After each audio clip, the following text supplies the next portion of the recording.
Hi ළමයි welcome to my YouTube channel.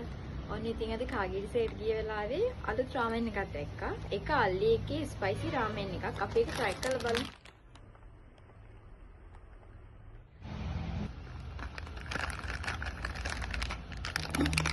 මුලින්ම අපි පැකට් එක ඇතුලේ මොන වගේද කියලා බලමුකෝ. මේකෙත් අර නිකන් normal රාමෙන් වල වගේම මේ ෂෙෂේ පැකට් දෙකක් තියෙනවා. පෙනුම නම් ටිකක් අමුතුයි. අපි මේක හදාගෙන බලමුකෝ. වෙනද හදන විදිහටම වතුරේ කුණු කරලා නෝඩල් එක මේකට දාලා ඉවරලා තැම්බෙන්න තියන්න ඕනේ.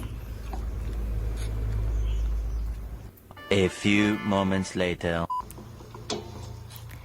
ඊට පස්සේ නෝඩල් එක පොඩ්ඩක් මික්ස් කරලා ෂෙෂේ පැකට් වල තියෙන පවුඩර් එක ඔය ඔයිල් වගේ එක දෙකම කඩලා අපි තියාගෙන මේ දෙක මික්ස් කරන්නයි තියෙන්නේ.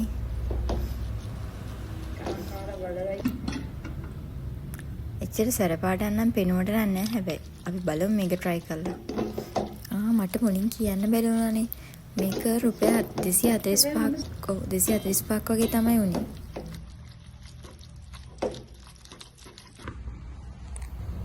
රාමෙන් එක හදාගෙන ඉවරයි. මේ තියෙන රාමෙන් එක.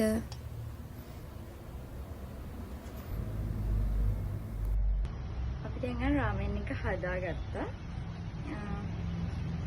සුවඳ නම් හොඳයි වගේ අපි මේක try කරලා බලමු.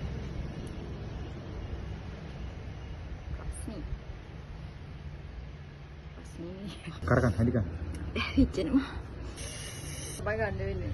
ඔනේ රස්නී එක.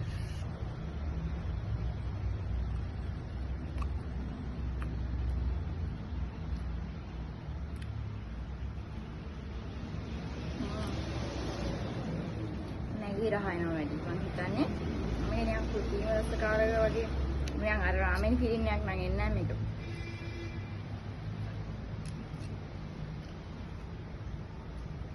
අවුලන්නේ කාලා බලන්න පුළුවන් වල.